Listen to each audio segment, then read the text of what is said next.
श्री वासुदेवाय नमः। आप सभी का हमारे YouTube चैनल पर हार्दिक अभिनंदन है। कार्तिक मास कथा 11वां अध्याय। नारद बोले, इंद्र आदि सब देवता फिर दैत्यों को अपनी ओर आते हुए देखकर भय से कंपित हो विष्णु की स्तुति करने लगे। देवता बोले, मत्स्य कूर्म आदि नाना स्वरूपों से भक्तों के कार्य के लिए उद्यत और दुख को दूर करने वाले आपको नमस्कार है। ब्रह्मा विष्णु शिव स्वरूप धारण करके जगत की सृष्टि पालन तथा संहार करने और गदा शंख पद्म तथा चक्र हाथों में धारण करने वाले आपको नमस्कार है। लक्ष्मी के प्यारे असुरों को मारने तथा गरुड़ पर चढ़कर चलने वाले पीताम्बरधारी यज्ञ आदि क्रियाओं के परिपाक करने एवं विकार युक्त होने वाले तथा शरणागत की रक्षा करने वाले आपको बारंबार नमस्कार है।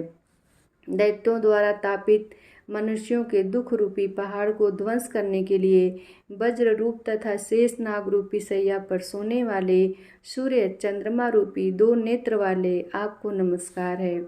नारद बोले, जो मनुष्य इस संकटनाशक स्तोत्र को पढ़ेगा वह हरि की कृपा से कदापि कष्टों से पीड़ित न होगा।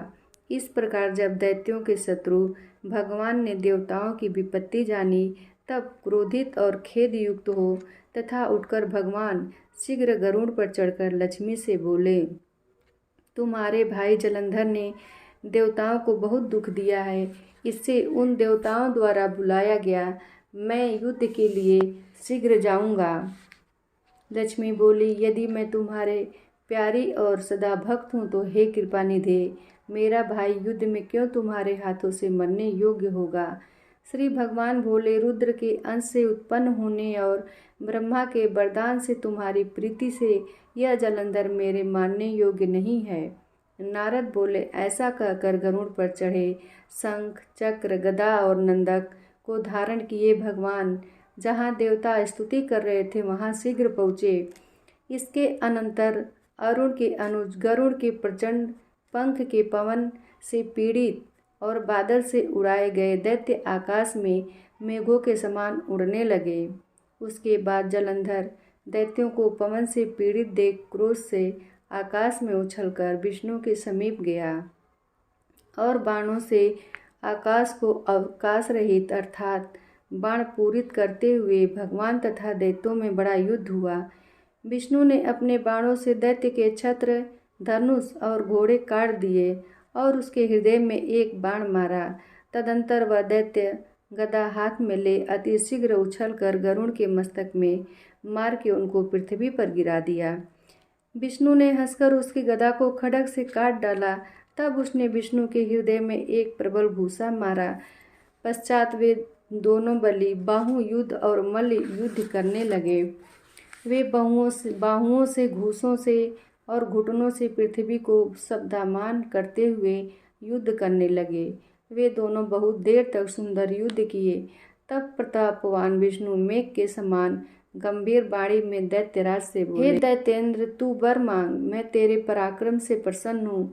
नहीं देने योग्य भी यदि मेरे मन में कोई इच्छा होगी तो मैं उसको दूंगा। जलंधर बोले, हे भगनीपति, यदि आप प्रसन्न हैं तो मुझे एक वर दीजिए। वह यह कि अब से आप मेरी बहन अर्थात लक्ष्मी जी और अपने गणों समेत मेरे घर में वास करें। नारद बोले, तथास्तु। ऐसा कहकर भगवान सब देवताओं और लक्ष्मी सहित जलंधर के नगर को गए। महाबाहु जलंधर देवताओं के अधिकारों पर दैत्यों को स्थापित कर फिर पृथ्वी में चला गया। देवता गंधर्व और सिद्ध इन सबके पास जो कुछ रत्न अर्थात सर्वोत्तम वस्तुएं थी उनको अपने वश में करके सागर नंदन जलंधर राजा बन बैठा। देवता गंधर्व और सिद्ध आदिकों को और सर्प राक्षस तथा मनुष्यों को वह अपने पुर का नगर निवासी बनाकर तीनों लोकों का राज्य करने लगा। इस प्रकार जलंधर देवताओं को अपने वश में करके प्रजा का धर्म से निज पुत्र के समान पालन करता था। जलंधर के धर्मराज करने के समय न कोई रोगी, न कोई दुखी, न कोई दुर्बल और न ही दरिद्र ही दिखाई देता था। अर्थात उस राज्य में सब प्रजा आनंद से समय को व्यतीत करती थी। नारद मुनि कहते हैं कि उस दानवेंद्र के धर्म राज्य करने के समय उसकी राज्य लक्ष्मी देखने और विष्णु की सेवा करने को मैं भी वहाँ एक बार गया था। दोस्तों, आगे की कथा अगले अध्याय में। तब तक के लिए धन्यवाद।